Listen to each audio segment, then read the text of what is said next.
Hello everyone, today we read and comment the sixth chapter of the second book of von Clausewitz Vom Kriege, its title being On Examples. The text follows. Examples from history make everything clear and furnish the best description of proof in the empirical sciences. This applies with more force to the art of war than to any other. General Scharnhorst, whose handbook is the best ever written on actual war, pronounces historical examples to be of the first importance and makes an admirable use of them himself. Had he survived the war in which he fell, the fourth part of his revised treatise on artillery would have given a still greater proof of the observing and enlightened spirit in which he sifted matters of experience. But such use of historical examples is rarely made by theoretical writers. The way in which they more commonly make use of them is rather calculated to leave the mind unsatisfied as well as to offend the understanding. We therefore think it important to bring especially into view the use of and abuse of historical examples. Unquestionably, the branches of knowledge which lie at the foundation of the art of war come under the denomination of empirical sciences. For although they are derived in a great measure from the nature of things, still we can only learn this very nature itself for the most part from experience. And besides that, the practical application is modified by so many circumstances that the effects can never be completely learned from the mere nature of the means. The effects of gunpowder, that great agent in our military activity, were only learned by experience, and up to this hour experiments are continually in progress in order to investigate them more fully. That an iron ball to which powder has given a velocity of 1,000 feet in a second smashes everything living thing which it touches in its course is intelligible in itself. Experience is not required to tell us that, but in producing this effect, how many hundred circumstances are concerned, some of which can only be learned by experience. And the physical is not the only effect which we have to study, it is the moral which we are in search of, and that can only be ascertained by experience. And there is no other way of learning and appreciating it but by experience. In the Middle Ages, when firearms were first invented, their effect, owing to their rude make, was materially but trifling compared to what it now is, but their effect morally was much greater. One must have witnessed the firmness of one of those masses taught and led by Bonaparte, under the heaviest and most unintermittent cannonade, in order to understand what troops hardened by long practice in the field of danger can do when by a career of victory they have reached the noble principle of demanding from themselves their utmost efforts. In pure conception, no one would believe it. On the other hand, it is well known that there are troops in the service of European powers at the present moment who would easily be dispersed by a few cannon shots. But no empirical science, consequently also no theory of the art of war, can always corroborate its truths by historical proof. It would also be in some measure difficult to support experience by single facts. If any means is once found efficacious in war, it is repeated.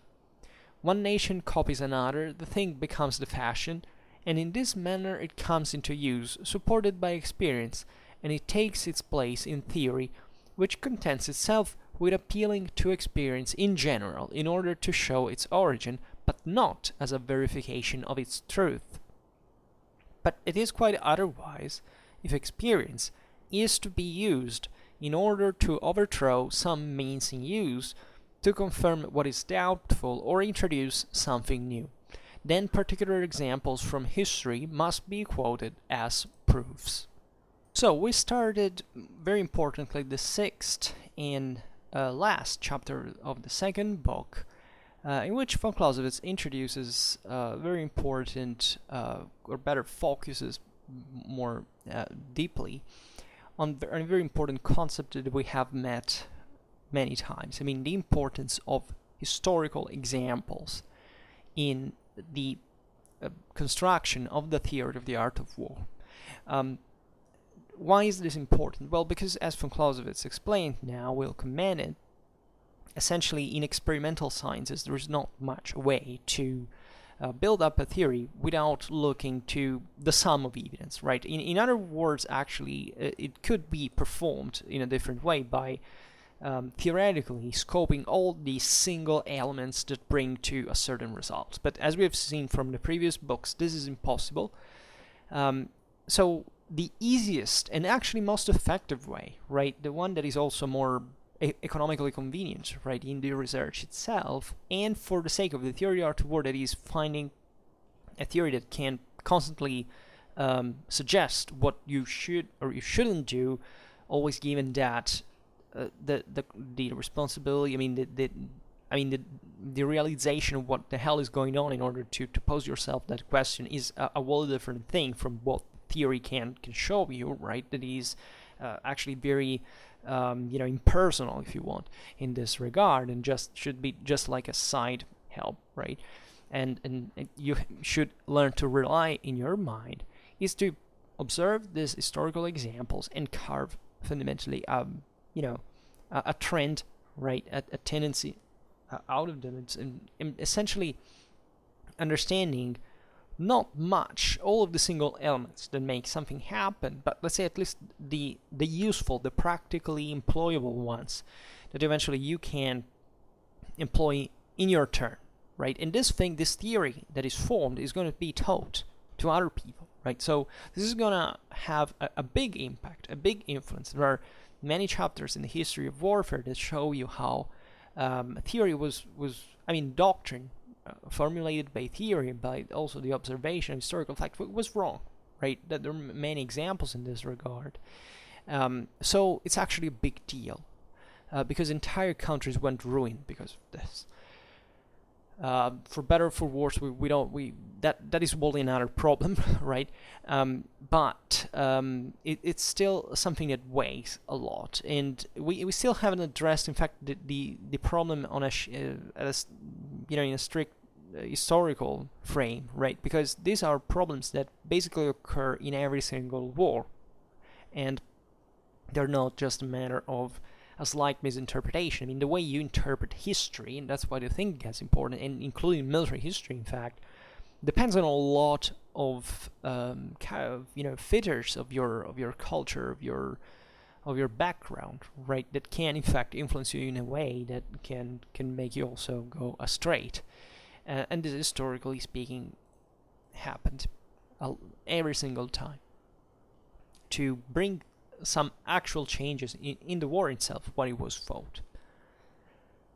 And in this introductory passage that we comment today, von Clausewitz shows fundamentally how this is the case. I mean, why it's actually the military historical evidence is important, and why and eventually in the next video we'll see also what can we practically do with it, in different ways, because it can be used for, as we'll see, for explaining, applicating it, or just by wondering a new possibility, right, for the theory, or even proving, right? So there are actually many different attitudes we can have towards this, but never give for granted that, and this is the single most important reason why von Clausewitz wrote the Vom Kriege in the first place, that we all have clear why and in which measure these historical examples are important, right? Because this is not just a problem of let's say, of historians. This is a problem, in fact, as we were saying before, of all communities,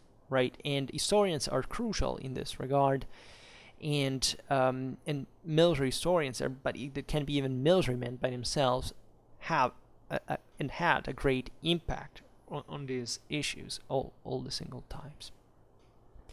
So von Clausewitz, on examples.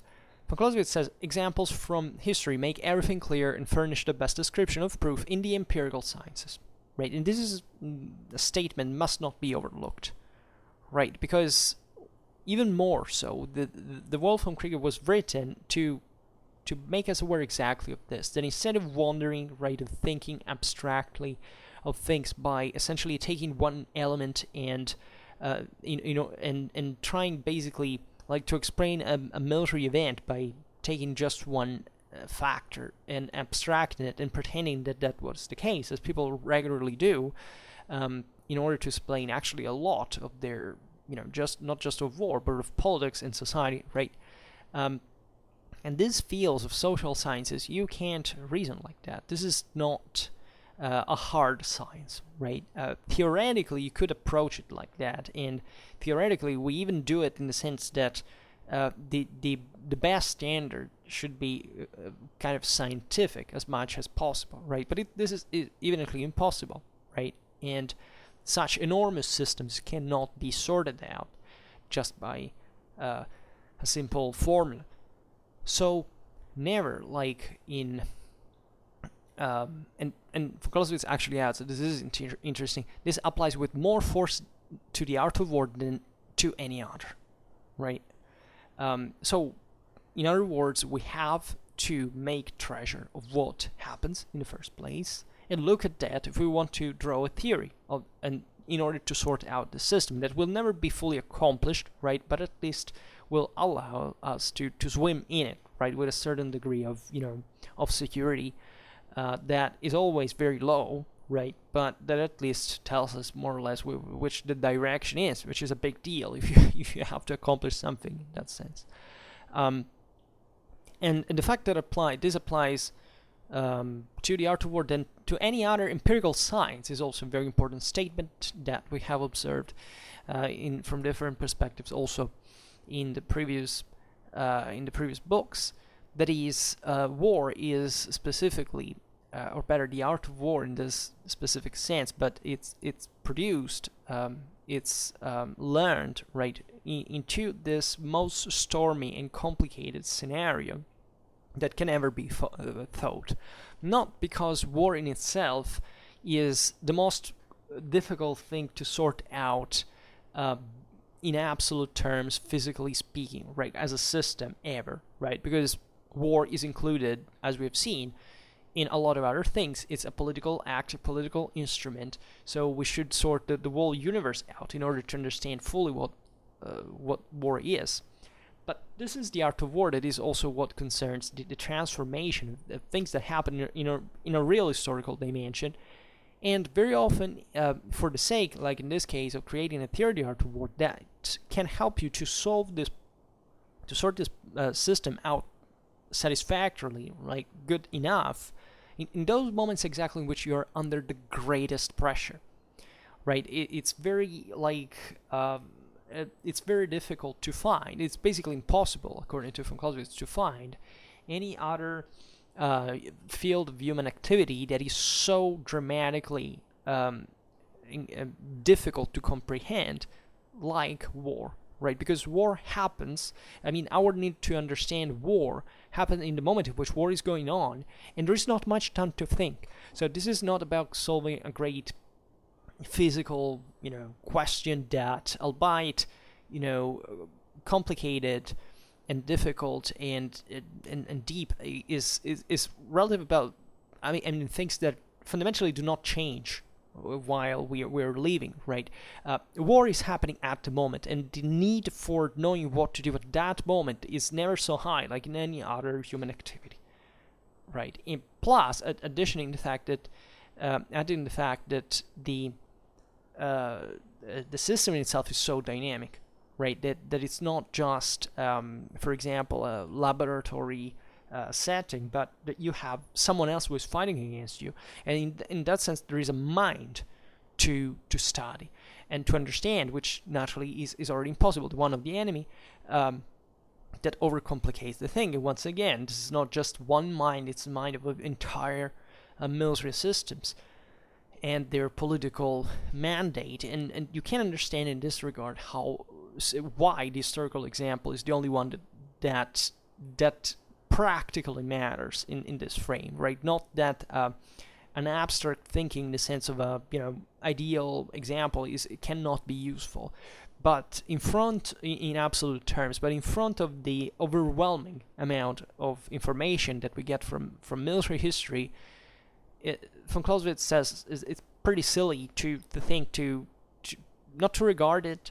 right, and to pretend to speculate on what war is without not even seeing what it's been in reality, right? Without that, you can't go anywhere. And therefore, any attempt to trying to abstract the single historical events from the from their real context, right, is just the best way to get away from what will eventually work in reality, that you can instead see pretty well or satisfactorily enough in history, and even with the privilege of, not necessarily being involved in a war at that moment, but which is still actually the most important way to understand better what it is, but it's something you can study later, right? So that great military historians that were also military men, like von Clausewitz, yes, had priceless military experience, but still cognitively speaking, we study history when it's already happened. So even if you are a direct witness of a, let's say, military event, in fact, you're not necessarily going to understand it as well at that given moment, like after years and years of inquiries, of interviews, of studying of sources, right, and of criticism with other military events that maybe are happening all around, because these are not isolated acts, right? So it's an enormous deal, and behind these considerations lay enormous political, cultural, social problems in general. Needless to say, how many wars in general are completely misrepresented in popular culture, and therefore among those people who hopefully vote, and that still, major wars of major, countries involved in them, about which people still generally don't understand what the hell it was, right? They were, and what kind of political, military, and social awareness you can expect from people like these. And these are the people who eventually sent those countries to fight in an improper manner, right? Which is not improper because it happens. War is just a tool. It's just an instrument. War doesn't necessarily kill more people than a political action, right? So that's the main problem we have, even as a Western civilization, to still deal with war after things like World War II, or Cold War itself, and the scare that we got at one point, that also today we pretend that nothing better will ever happen again, and yet in fact we are forgetting about the fact that peace cannot be given for granted, right? War doesn't happen because it's cultural, because there's just the evil guy that makes it happen. War happens because normally political and social bodies do use violence, and they use it in a way that is also not just frameable within the military action, the war, conventionally speaking, as we think of, right? This is the military dimension cannot be eliminated from the political and the social one by definition.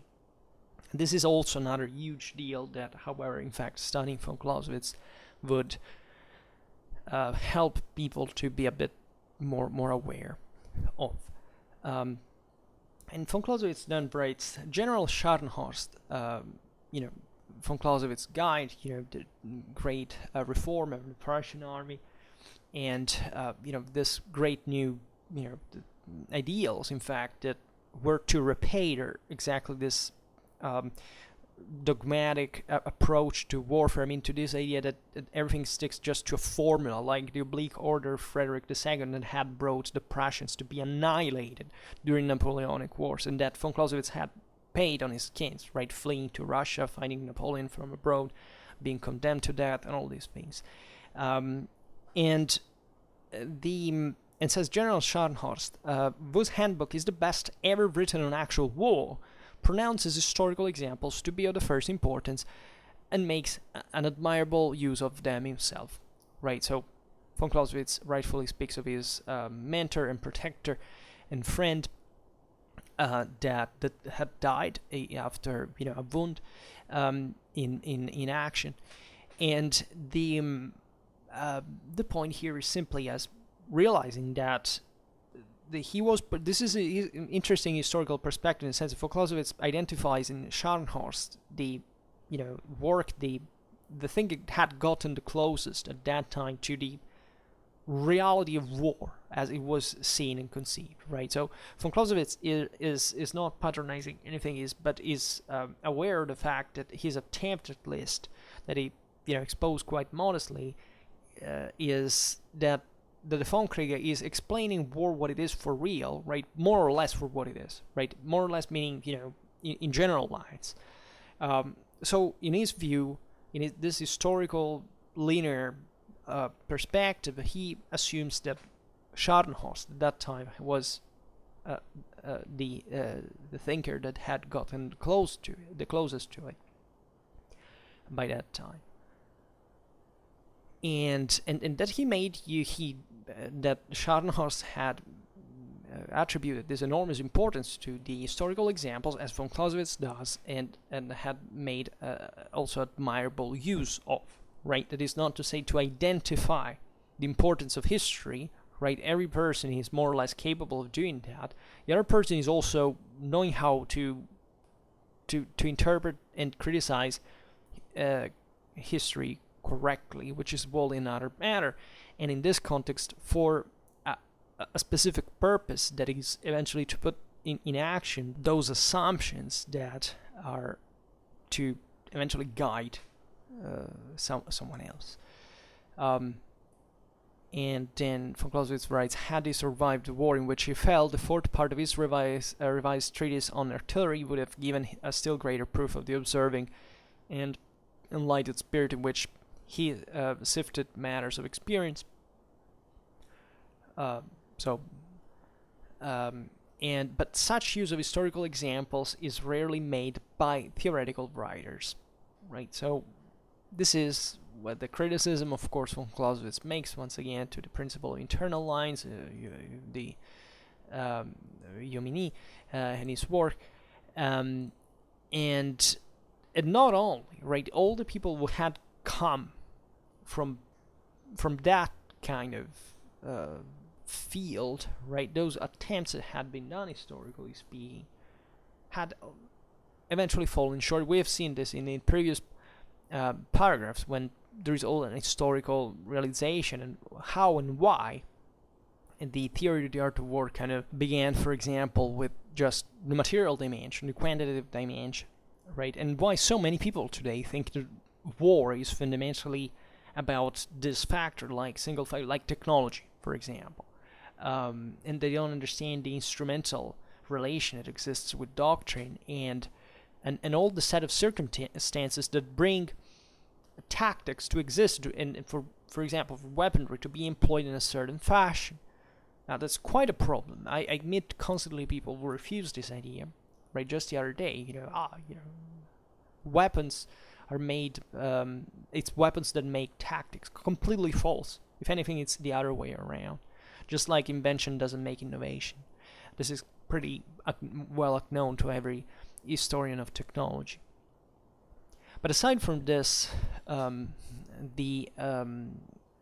he goes on and says, the way in which they more commonly make use of them, that is, historical examples, by these theoretical writers, is rather calculated to leave the mind unsatisfied, as well as to offend the understanding, which is exactly what we were talking about now.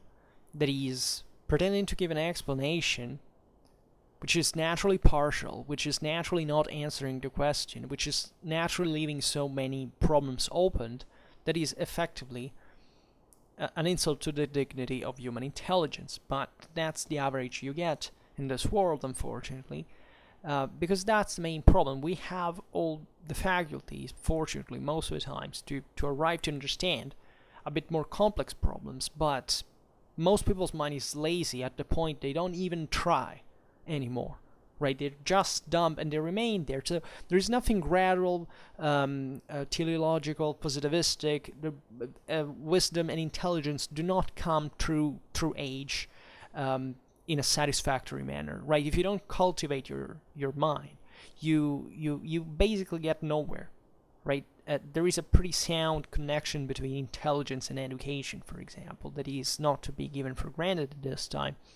But what kind of education, right? Just mandatory things that you should send by heart, and that also nobody will eventually even examine you or make you learn, right? This is school in a nutshell today, right? These things require a very serious application, hours and hours of studying, right? Beware of those systems that tell you, no, we can do without homework, so look at how our school system functions. Well, it doesn't function well. You're just preparing a bunch of goats to be framed and exploited in your work system better, right? Because the more they're stupid, the more they function in that sense. And it's fine. Maybe for society it's actually good in a sense that there is at least a hierarchy of people who, are kind of more elevated and honored, that fits right in the, in the working process without much of a mental application. But the point is that this is the cheap, weak, and also immoral way of dealing with the immense human potential that we have, and that has literally nothing to do with the quality of your education, which frankly speaking sucks, and especially in the countries that pertain instead to be doing well from that matter. There are criterion of judgment based solely on the economical point of view. That is not bad. I mean, I'm not saying that, as I often say, that I'm a capitalist myself. What I'm saying here is that, how good the education of a country today is not based on the actual quality of knowledge or understanding, which would be a very important thing to be able to assess. It's also more difficult. Here it has more parallelisms than we think with what von Clausewitz is saying, but just on how that school manages to, manage its budget, fundamentally, is that a right criterion, right? And we're all just flattering ourselves constantly in this way. This is recipe for disaster. And we can immediately, quite clearly see it after all. But we can't also pretend that human societies are, going to put themselves under stress just because, right? But I think that a greater awareness about these problems would be at least a way of, a bit more of self-disciplining and taking responsibility and behaving a bit more maturely than we are on average used to. Then von Clausewitz says, we therefore think it important to bring especially into view the use and abuse of historical examples. Fine, so let's see. Unquestionably, the branches of knowledge which lie at the foundation of the art of war come under the denomination of empirical sciences. So we have already seen it. That is, you can't even hope, and especially in this field of the art of war, to study the system from a scientific point of view, right? Because we know basically nothing, and we have no scientific mean to know nothing about most of what we would need to know to sort those systems mathematically out in that way. Therefore, as we have seen, we have to look at history. And von Clausewitz goes on and says, although they are derived in a great measure from the nature of things, still we can only learn this very nature itself, for the most part, from experience, which we have already said.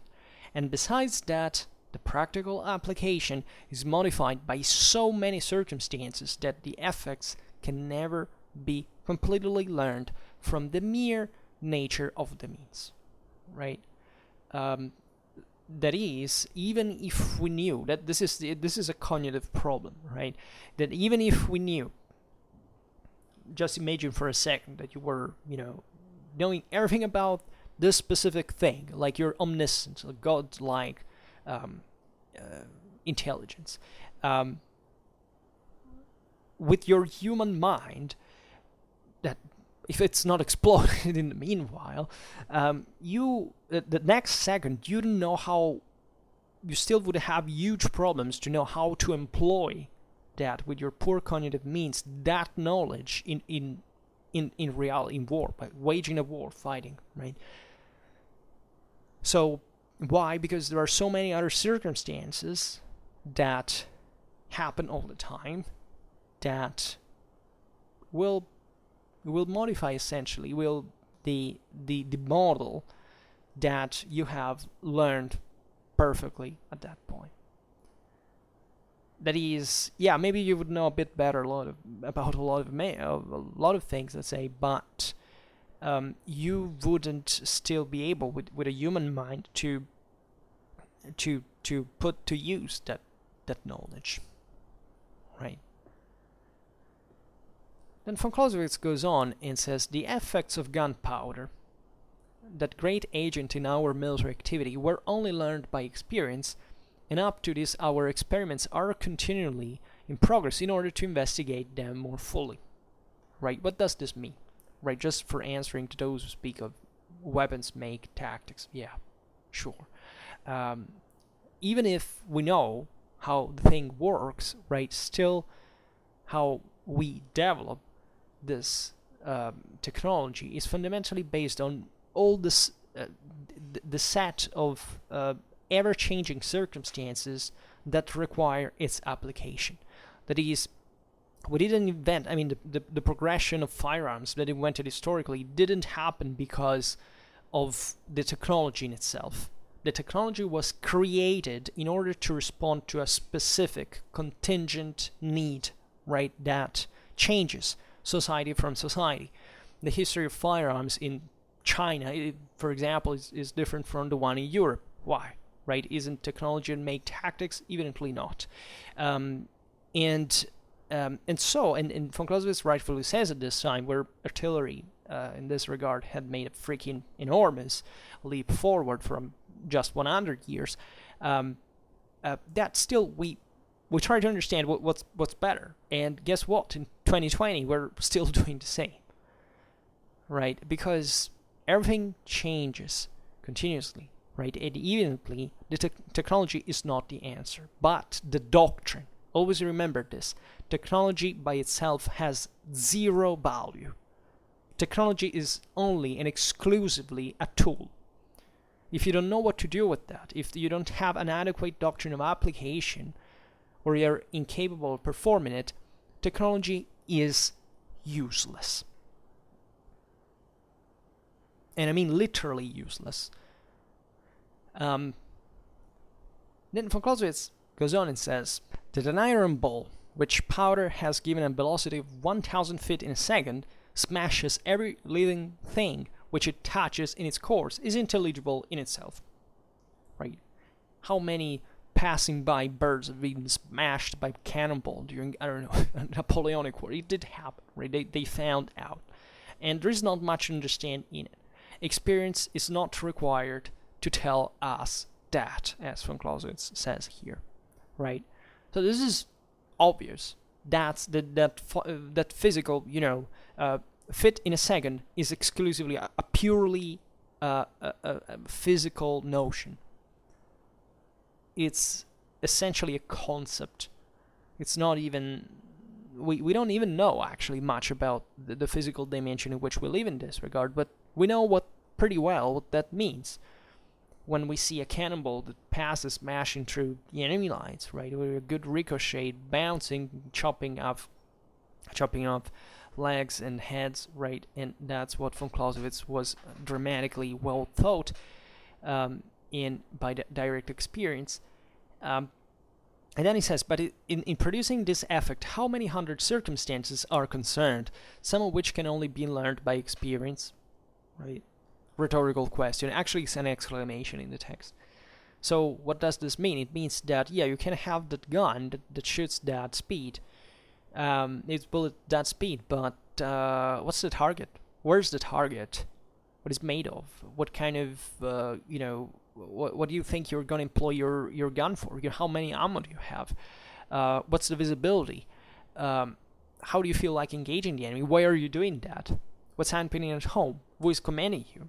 These are the questions that matter in war, not that a projectile goes 1,000 feet per second. That's something that you can know, and every idiot can learn that. But in fact, it's by itself useless. I mean, virtually insignificant in the moment in which you're employing it, right? And this is already a concept that I think many I think struggle with, because if you are bred in this idea that technology fundamentally is the answer for everything, there's going to be a constant progress, that everything is based on it, I'm sorry, but at this point in history we actually know that it's not like that. I mean, it's not my personal opinion, it's basically the whole history of science, of technology, of economy, of society, military history. Wake up, there are tons of books written on these things. Why do you pretend that this still are arguments that make sense, right? And I was thinking something else here, but yeah, but you got what von Clausewitz is meaning, right? And then he adds, in fact, as we're saying, and the physical is not the only effect which we have to study. It is the moral which we are in search of, and that can only be ascertained by experience. This is also very important. You're not shooting at an immobile target. First of all, you have a moral to shoot that thing against another human being and making it explode into pieces. But also, in fact, what about that human being maybe not wanting to be hit by you, and maybe bringing an equal gun to try to do the same, or you are hiding or rendering that tactic ineffective by itself. The technology actually ineffective by itself through tactic. That's the point that the whole Vom Kriege is really about. And it's simple as that. I mean, literally, if just this concept was understood, we will got rid of all of the useless, like 90% of garbage that overflows basically every single social network when someone speaks or tries to speak about warfare in the first place. But not just of that, right? Because this is a physical concept that can be applied literally to everything, to politics, to society. And the interesting thing is that, and there is no other way of learning and appreciating it but by experience. That is to say, war is a clash between moral forces, as we've seen, principally speaking. Right? Moral element is more important than the physical one. This is also fundamental, and that's also another reason why technology is by itself is worth nothing. And because this is such a moral meaning, not a moral just how much, how courageous you feel, but moral, the dimension broadly meant, the spiritual dimension as well. I mean, why are you there to risk your life for? That's literally the single most important thing in the whole equation. And as we have seen, the objective of war is to oblige the enemy to fulfill your will. It's not even about killing him. The objective of war is not killing people by itself. Then it does. There is no other way to do it. Von Clausewitz is pretty clear about this. But the actual goal is, I mean, you may have reasons for killing people, but that's political. That's not military. So let's be very careful. That's another reason, being very careful about politics and realizing that war is just something enacted by politics, on which politics has its constant control. Right? So it's not that a war is begun. It goes on by itself like I don't know what, like an automatic device, right? There is always fighting it. The reason why you started that you may not stop it is that you attacked someone who is pretty, at that point is not very well intentioned towards you, and you may not be able to stop the war until that person has not wiped you out, right? But the point is that the objective of war per se is to oblige you to be disarmed, right? To disarm you, to render yourself ineffective, harmless. That is also impossible by a certain standard, right? And why? Because everything starts from the spiritual side of the story, right? Resistance starts from the mind.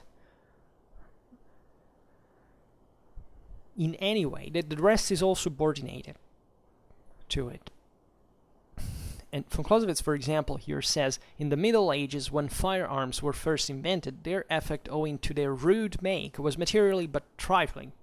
compared to what it now is, but their effect morally was much greater, right? What does this mean? Well, it means that, and we'll see it better now with the next phrase actually, but that even if artillery back in the day, in the Middle Ages, was naturally, for a long time insignificant actually in terms of tactical balance, the moral impact that it had, in proportion to its effectiveness, for example, was greater than it was later on. But why? Because it was the technology in itself? No, because there was a moral reacting force that was more scared by it, and even here, right, actually, humans got pretty, adapted, used to firearms in the first place. And that's the next part, in fact, the most beautiful phrase of this passage, when von Clausewitz writes, "One must have witnessed the firmness of one of those masses towed and laid by Bonaparte under the heaviest and most unintermittent cannonade, in order to understand what troops, hardened by long practice in the field of danger, can do, when by a career of victory they have reached the noble principle of demanding from themselves their utmost efforts." Right, this is one of the most beautiful things, at least evocatively speaking, from the Vom Kriege. That is, compare medieval artillery with Napoleonic artillery and see what's the difference in terms of moral impact based on the kind of troops that were being hit by it. It's very, very famous. La mitraille n'est pas de la merde, right? And that's quite a phrase, and that's literally the spirit in which these people were taught. Standing, under cannon fire, right? That literally bunched. By the way, the ricocheted fire, because I don't know if you know how artillery was actually used. It was not a matter of aiming at the troops in the sense of making the cannonball smashing into the formation. Artillery was used against troops principally by making the ball bounce in front of their eyes, so that the front ranks would freak out awfully and disorder the whole formation with this ball bouncing into it, right? And the guys trying to avoid it in the meanwhile. But think in some of the most heavy bombardments of the Napoleonic Wars, all the kind of shells and debris and deafening sounds and, pieces of people flying off on your face, blood everywhere, guts, arms, limbs torn off, etc.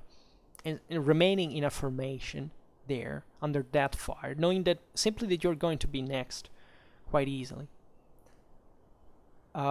This is something that in the Napoleonic Wars, the finest men were trained to sustain, and von Clausewitz witnessed these scenes, which is also a way why we should better listen to him sometimes, actually all the times, because there is not a single thing here that is not worth listening to. So that's what made the difference. Artillery, hell no, that's morale that makes the difference. Discipline, training, cold blood, right? And how you're taught, because that's what training in the end is, right? And if von Clausewitz says, in pure conception, no one would believe it, right? If you had told, first medieval people who met with artillery, the point would say, if they had been told what the performances of, in fact, 500 years later pieces would be and what kind of effect they would achieve on troops, do you think they would have even thought possible to stand under it? They were simply not used to it. They would have said, "Are you crazy? We will never fight against something like that." A person would simply conquer the world through these means, because they would see it as a way of, they hadn't pictured this dimension. In fact, like the theory of the art of war at the time, in in a fashion they could frame its true application. I mean, people were exposed eventually to even more advanced artillery all of a sudden. Think about Native Americans or other populations met the Europeans when their guns were already pretty well refined. Well, they adapted to it. And guess why? Because that thing is not just what happens in war. It's just that there is a normal political and social hybrid, and these guys began to use firearms on their own.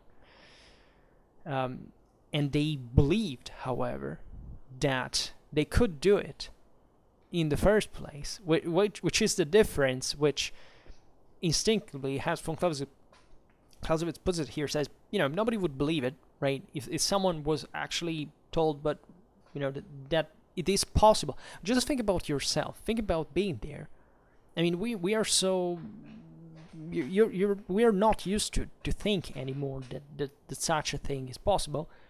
The military knows, in some part, also because not all military men find themselves in such a situation, but it is that you can train a person to behave like that.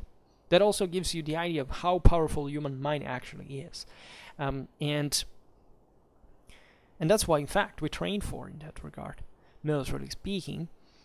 But just think at how scared you are, right? Now with coronavirus, even to get close to someone, you already see yourself dead because of the virus, and you freak out. Think about being under mitraille. I mean, that you're ordered to charge into it. These things happen because that's what the mitraille was for, like keeping infantry out of the way, right? In when it came close range. So just think at, which means, by the way, that in Napoleonic times, the mitraille had a longer range still than rifles, right? So just think of what it means. It means that you have to just run under that. These people did it, and if you were told that you could do it, you would say, "Oh no, I would never do it." Instead, you would, and that's also one of the most interesting thing in the universalistic message of von Clausewitz, that not only you could do that, but you could also do some of the most horrifying things ever seen. Right? Culturalism sucks because it denies the evidence of people who were sent to perfectly normal, were sent to a front line and turned themselves into. Correct. Guess why? Because we are all humans, and when you're under certain circumstances, you can transform yourself in a killing machine. If you can, there is this desperation and kind of feline and blind and even furious character of man that is created, evolutionarily speaking, exactly to cope with those situations. In different ways. That's why training and discipline is so essential, because that's actually trying to stem it and to at least to channel it into the proper direction with the right timing, right? But here the point is much stronger than we think. And yet, von Clausewitz says, on the other hand, it is well known that there are troops in the service of European powers at the present moment who would easily be dispersed by a few cannon shots. Right? There are other military systems that, those were the veterans of Napoleon. There are other armies in Europe and in the rest of the world that just for a few cannon shots would get out of the way. Why? Because once again, same weapons, different moral material. Right, and this is very important, because the reason why those people instead wouldn't stay under cannon fire is political, is social, right? It has to do with how you have shaped that military system and why it doesn't hold. And that's the problem that von Clausewitz poses, and the awareness, the most crystalline connection existing within the Clausewitzian trinity between politics, war, and society. Politics, the army, and society. It's all connected. It's not because a people is more or less warlike than another. You must teach people to behave in a certain way. And if they are not taught, it's because there is some problem at that base, at the root in that regard. Maybe that political entity didn't care so much about its military, defunded it, let it be kind of in a corrupt state for political, social interests, then its army sucks, right? But if the same men were taught in the same identical way, the Napoleonic veterans, the Napoleon's veterans were, they would have performed exactly the same way.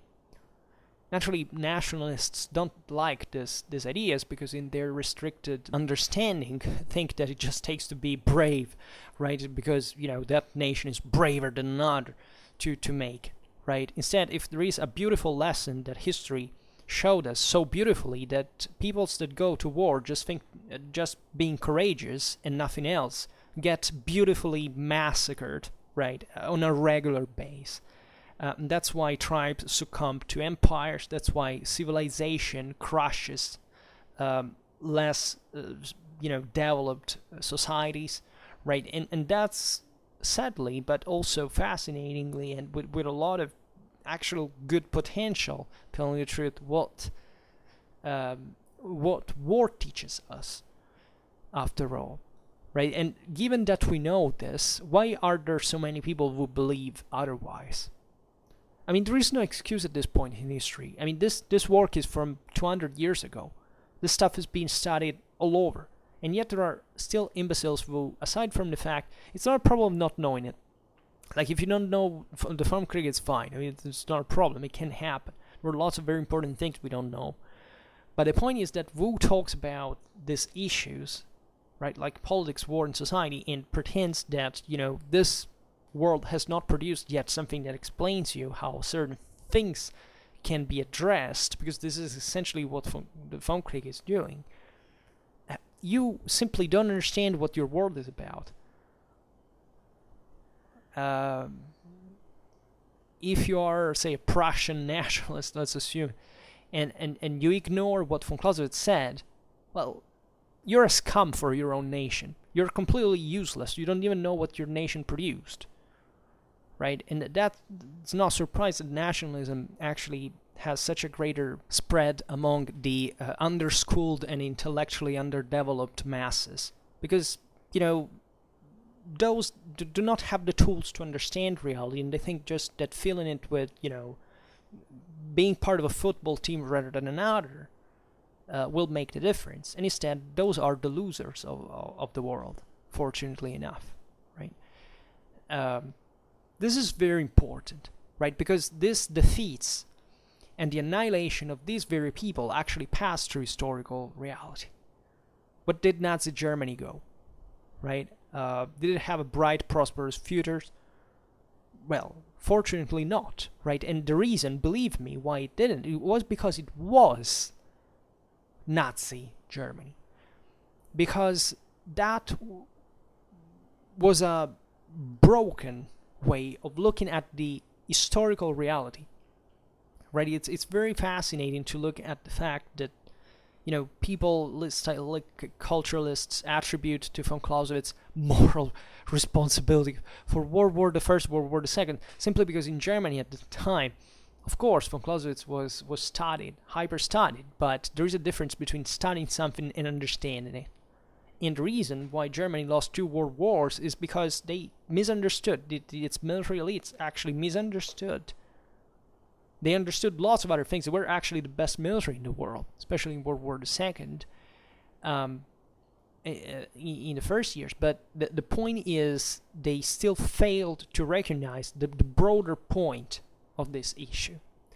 We will talk one day about the Blitzkrieg, a lot about even how effectively the Clausewitzian concept had a lot to do with this, but the ultimate realization that there is no that you can't send people to die essentially just because you pretend it will win by default is a healthy, even psychologically speaking, aside from the moral point of view that brought to tens of millions of people massacred for no reason, right? For no valid reason or justifiable reason. It is the point we're trying to make. There are horrendous pages of history that have been written exactly because von Clausewitz has been misunderstood. And believe me, we haven't got past that.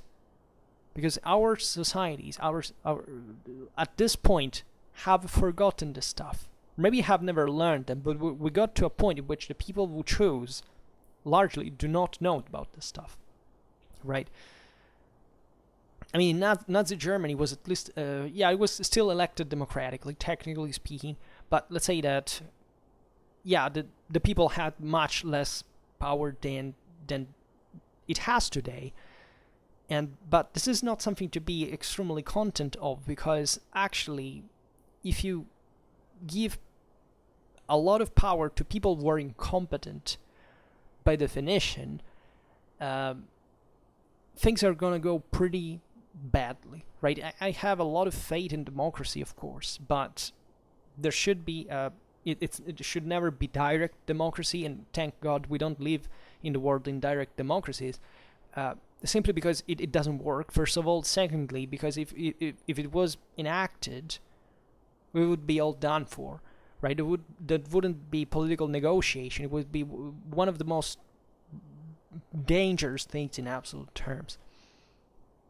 But the point is that who rules our hierarchies, our elites, should be taught, should have a strategic culture, should have a strategic education, and they don't have it, right? That's the point, and not even the rest of the people have it. And once again, this is very dangerous. Of course, then let's not make it exaggerated, but it's obvious that in the military, people know what I'm talking about. In part, not all of them, right? The same cross-section of the military for what concerns the political, social one, right? There is someone who knows things that administers and disposes. The rest, the troop, doesn't know much. The problem is when who gets at the top doesn't know such things. And this, we know that historically speaking it happens, that the elites normally are the best of a society, but if society sucks, so the elites are.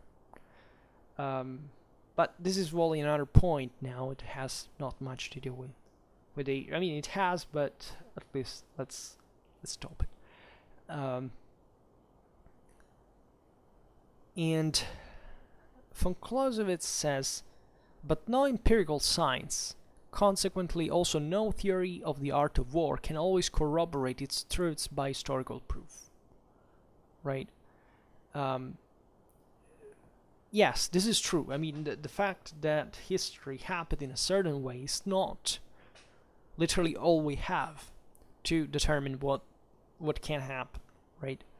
Chiefly because reality, as we've seen, changes all the time, but also because the historical reality can be misinterpreted, right? The problem is that what has happened, historically speaking, is known to us through an inquiry, right? An historical research is being written, studied and written by someone, and then we tend to learn it in turn. But how many mistakes do we make all the time, right? Or as we were saying a short while ago, how, for example, an uneducated society can actually be aware of what historiography has written if historiography is not studied, is not right? Worldwide, people don't get interested in these issues in the first place. Then von Clausewitz says, it would also be, in some measure, difficult to support experience by single facts. This is also true.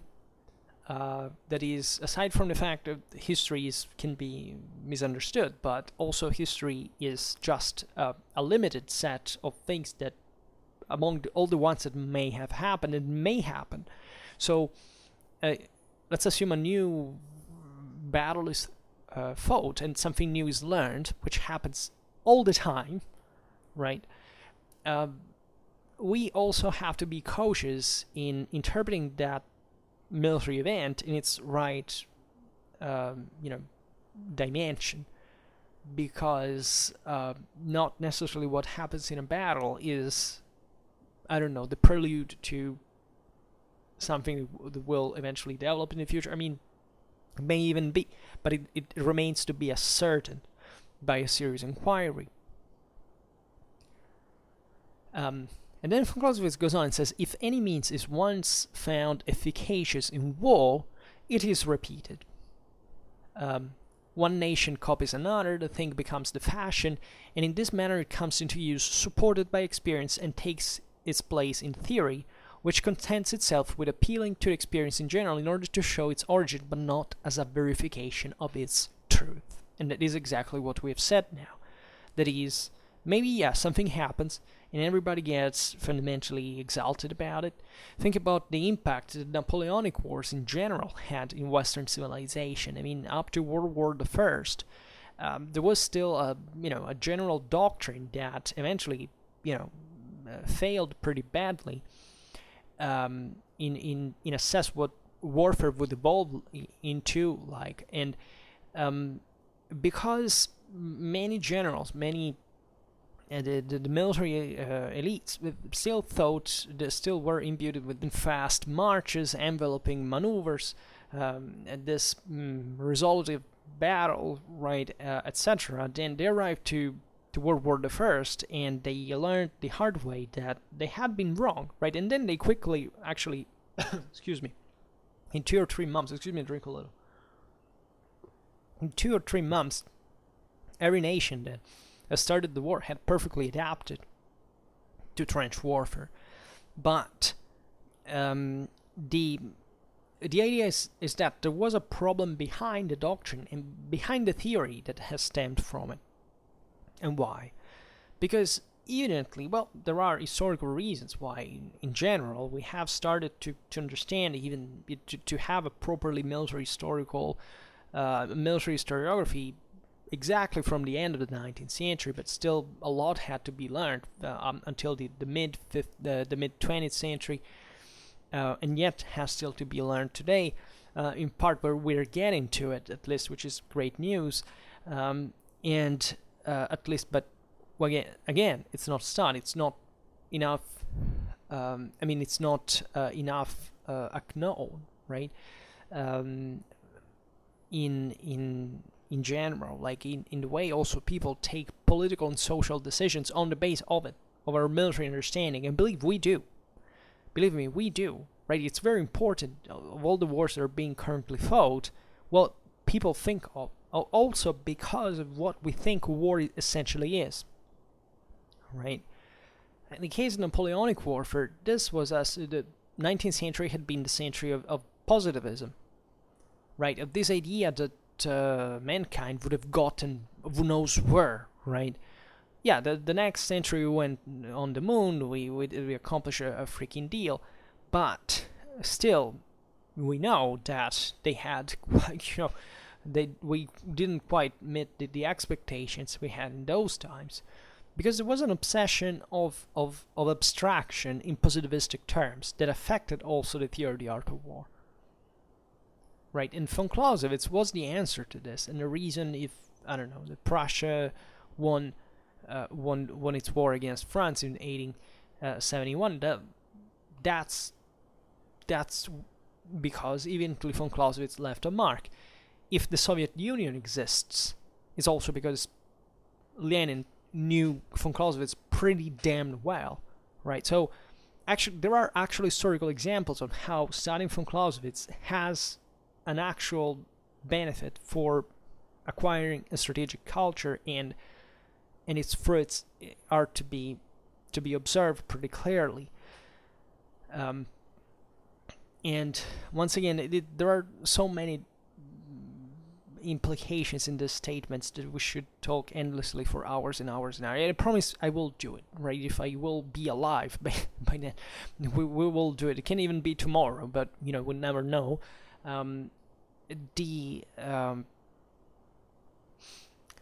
But here, what is fascinating in von Clausewitz is the awareness, right, of the superficiality that exists very often in the historical analysis, right? It's not just military matters in general. I mean, military historical matters, but in historical matters tout court. And here there are different levels, because it says one experience in war shows us something, and one nation gets infatuated with that idea, and then one nation copies another, something becomes a fashion, even a doctrine and a dogma, and it takes its place in theory. That is the thing, it can cause a lot of problems, because it's not just a matter of misassessing, like having a different opinion. It's creating a new generations of people who will believe that because you've taught them to do so. And it's very, very difficult to make them change their minds, right? And believe me, these things happen much more often than we think. That also largely what we pretend to know, just tour around on social media. And go look at the average attitude and statements and thoughts and ideas that people have about a bit everything. Find about military history after having studied the Vom Kriege, and to see how many problems. You know that I usually share my videos still on Facebook groups, and sometimes you read hilarious things. Just today I got in this new group that I don't care, so I don't participate to these groups, but I only exclusively used to share stuff. There was one about, I won't mention his name because I don't want to be an ass with them, but I mean the fact that posting the picture of two helicopters and saying which one is the best for you. I mean, and very different ones. One, it was a Comanche, the other was an Apache. And the idea is, what the hell, man, right? What does it even mean? And you realize, and there are thousands of people even participating to the thing without just saying one or the other, without even trying to put the thing in context, right? And my question at that point is, these are all people that have a job, a family, that teach their children something, that have an impact in the world we have. And they're at that point. Right? Maybe they're not military men. Hopefully they're not. At least those who count at the top. But the point is, this is all a weight, a burden that our world has. Because in order to eventually solve these misconceptions, we will have to pay an enormous amount of money for. Or its equivalent, right? And as I told you in the last weeks, that I'm absolutely not positive, optimistic. I like to think myself to be an objective person, a neutral, person. I'm not nor pessimistic nor optimistic, but exactly, and I fear this, that trying to be objectivist. I believe this whole coronavirus thing will bring an enormous amount of problems in the world that will have political and social impacts that we at this point we're dramatically underestimating, right? And this thing will have military consequences, right? I'm not a catastrophist, and I don't say World War III will break out, but we can't even know, right? But I'm just saying that lots of problems will go on. In our society is not ready even to cope with these bases. There may not be the resources eventually to educate these people, to have a better understanding of such problems. But anyhow, I'm talking too much about, but we're almost done, so I just dilute a bit the content. But believe me, these concepts are in the essence of what von Clausewitz is talking about. Because we'll read this work without thinking that these are the actual issues that von Clausewitz is addressing. It's not understanding the Vom Kriege as such. Because why would he written this for?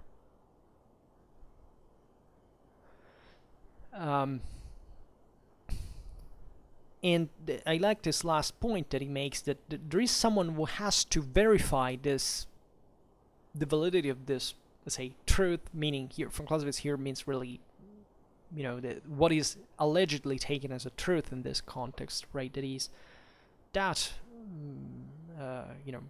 theoretical principle is true because that battle, that campaign happened, and so it is, right? And then they go to the next war, they applicate it, and they fail, and all of a sudden, oh, we were wrong, right? And people died.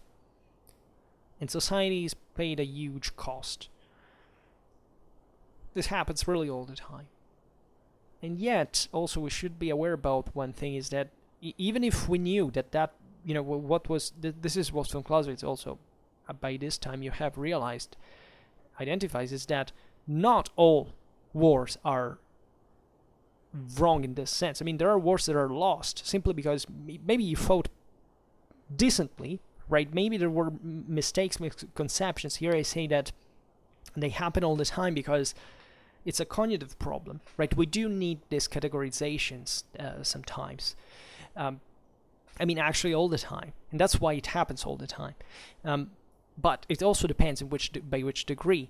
So even criticizing, for example, why I don't like positions like pacifism, for example, as much as I don't like militarism in itself, because the one doesn't exist without the other, is that they're not balanced views, right?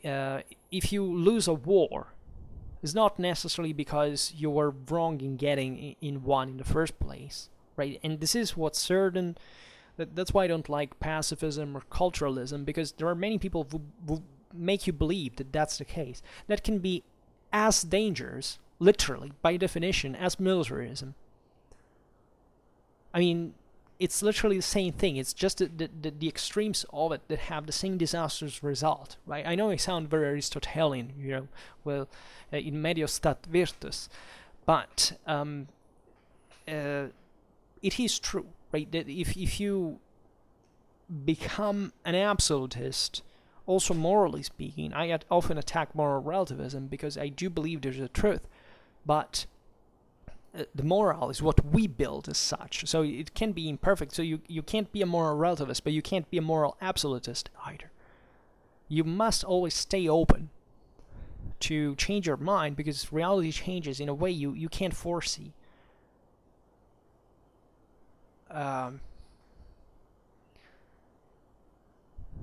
But anyhow, and then von Clausewitz says, but it's quite otherwise if experience is to be used in order to overthrow some means in use, to confirm what is doubtful, or introduce something new, then particular examples from history must be quoted as proofs, right? So, of course, we still need to that degree of approximation in accepting that even if we don't quite understand something, we can at least ascertain the fact that there is something we don't understand, and that's where we should investigate more, right? So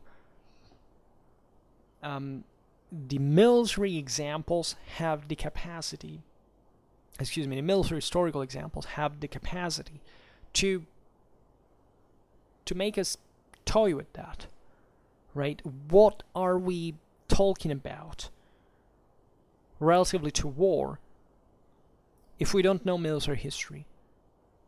By definition, for von Clausewitz, if you don't know military history, you can't have a theory of the art of war based on speculation. And it is true. Not that the speculation can't be useful, because we always speculate, right? Even when we know military history. But at least we do it on the base of what happened in a historical reality. So in something where you can go back to from the evidence, from the source. And in case also reconsider, right? I'm working at this point in my own for reconsidering a certain phase in history from a military point of view, and I think I have added something that others had not noticed, right? I haven't changed the historiography in that chapter, but definitely I think I have highlighted something that, for the reasons that are even at, beyond the sheer military historical problem. Sometimes the fact that there's not even been a military historical interest, right? Application, inquiry. Certain things have not been understood, have not been framed correctly. And believe me, in history also this happens all the time. So there is a huge moral responsibility for whoever addresses history in any way, right? Because history in this sense is one of the most useful instruments we can make use of in order to sensibly improve not much just our capability of fighting a war, but of being political beings and living in a society in a decent way. And if once again, every time you realize how much history is snobbed and it's simply ignored or treated like tiny pills of just for entertaining people for 2 minutes on YouTube, well, that's the problem, right? That's the thermometer of the carelessness of towards these issues and the very pitiable and miserable state of a society in which we unfortunately live. Right, fortunately or unfortunately, because it could even be much worse. But exactly because we know that, it's the reason why we shouldn't give it for granted and maybe do something about it, right? And that's why I make videos on Schwerpunkt, because I don't think I'm particularly good at delivering information. As I told you many times, I don't think I'm teaching you anything. Right, I'm just discussing with you about these issues, and I'm definitely not an expert in the sense that I haven't spent my last 8 years studying Vom Clausewitz. Right, that happened just in a bit of all this time. I've done other things, so in my specific, I do have almost a field of expertise, but it's naturally restricted, but raising awareness in general about the issues that concern the Clausewitzian Trinity in which we all live in is, I think, it should awaken a little bit some conscience, right? Don't take, this is what I will say ad nauseam, don't take this as entertainment. I'm not here to entertain anyone. I don't care. If you think that this channel is for entertainment, get away. This is not for you. Also, you should be willing, if you really want to listen here, you should be willing to pay. Like, I will not make you pay, but you should be predisposed morally in a way. How much would you be able to pay for listening to this stuff? Because this is not something I'm doing to please someone. You should come here interested in these issues, which is a wholly different thing, and many of you are, right? And you are increasing, and you're staying, right? I don't get many people. You can argue it's a slow growth, but the growth is pretty constant. I'm not losing audience, so those who stay seem to be getting what we're discussing on this series and other, and also our more historical content. And I hope that it will stay in this way. I don't care to get who knows how many subscribers in the end. What I care about is at least knowing that people are open, that there is someone that can make the difference in this regard. And this means the world to me, and I'm saddened saddened, I don't really care, actually. I'm more greedy than I seem after all. That, however, I notice, and I can't help but notice that still my Von Clausewitz videos, I know they're less entertaining, there are no pictures, they talk about things probably most people don't even know what they are in general, but they're not watched. Right, I get hundreds of views regularly when I put out the content of every historical video. Now, when I make the ones from Clausewitz, I get, let me see here how much. Very few. like a few tenths of views. Not always. Let me see. 22, the last one, 21, the last one, 24, 20. Yeah, it's kind of depressing. This other 36. Why? This other 20. Also, the statistics are pretty weird. But anyhow, you get what I'm talking about. So aside from this, we stop it here, and next time we'll go on with these historical examples, and in 3 or 4 times I hope we should conclude the chapter and pass through book 3. Alright, so for now, just hope that you enjoyed this video. If you did, please share it, otherwise leave a like or subscribe to my channel if you're interested in my upcoming contents. And for now, I thank you heartily for listening to me. I wish you a nice time and see you next time. Bye.